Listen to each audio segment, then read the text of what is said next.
Good morning, everyone. In this week's Torah portion, the very opening verse, Moshe says to the Jewish people, when you will hearken and obey and observe and listen to all the commandments of God, then God will safeguard for you et habrit vet chesed, the covenant and the chesed that he promised to your forefathers, to your ancestors. And the question is, what does Moshe Rabbeinu mean when he says that when you observe God's commandments, he will safeguard the covenant and the kindness? Now, the word chesed is a very unique word because it really means more than kindness. Chesed means loving kindness. So what does it mean when the Torah says the covenant and the loving kindness? Why isn't the covenant enough? And the answer is that a covenant is an arrangement or an agreement, a bond between two people. And it's based on the idea that I will do this if you will do that. It's a reciprocal relationship. It's dependent on the mutual agreement and fulfillment of our obligations to one another.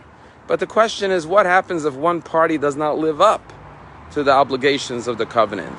Then the covenant is broken, and therefore I am no longer responsible to fulfill my obligations to you. Not so when it comes to chesed, loving kindness. The idea of chesed is more than just kindness. Kindness could be reciprocal, but loving kindness is doing kindness even when the other party is undeserving of your kindness. Loving kindness is going above and beyond your duty to the other person.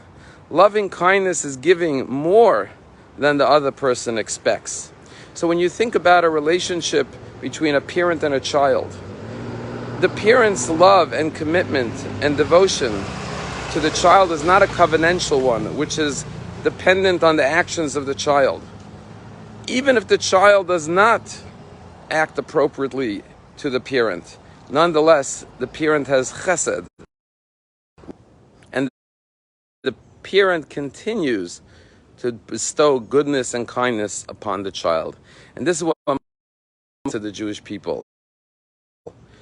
God's relationship with you is like a parent and a child. It's not just that if you keep my Torah and my commandments, then you will be my nation.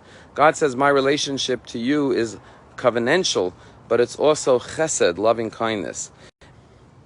God says, I will always be your God. I will never annul my covenant. I will never break my relationship with you. And the lesson for all of us is that as God acts with us, we should act with one another in our relationships, whether with our spouses, whether with our friends, whether with our children. That we should not just act measure for measure, but we should always go above and beyond and bestow chesed, loving kindness, on one another. Very often, I am inspired by our members who show us what it means to act in a way of chesed, loving kindness. Last week, a family turned to me that wanted to provide a Jewish education for their two children. But because of financial circumstances, they could not afford it. And they asked me if I could help them perhaps find some scholarship money for their two children. I went to a philanthropist in the community, and I explained to him the circumstances. And I asked him if he would be so kind to make a contribution to the school, to the Jewish day school, of $25,000 to help this family provide a Jewish education for their two children. He said, let me look into it and think about it. When I called him yesterday to follow up, he said, I've decided to help the family. But what I've decided to do is give the Jewish day school $200,000 to help this family and to help any other families that need to provide a Jewish education for their children. This is the definition of chesed. Had he just said, I'll provide for these two children, that would have been a tremendous kindness. But loving kindness is going above and beyond and saying, now that I understand the plight of some families that they cannot provide Jewish education for their children, I'm going to give way above and beyond the call of duty to make sure that no child is denied a Jewish education. And at this time of year, as we all begin to prepare for the school year, or many children have already begun, it's so important for parents to think about loving kindness. The greatest loving kindness you can give your children is giving them the ultimate gift of life. and that's a Jewish education. An education that will inspire them for a lifetime, that will be there for them to guide their paths in every moment, in every decision-making moment of life. The morals, the values, the principles, the joy, the love of Judaism.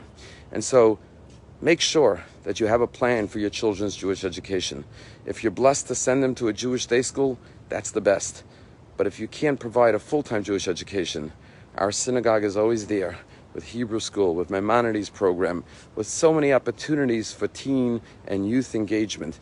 Make sure you bring your kids to shul and give them the love of Judaism, of loving kindness that will last a lifetime.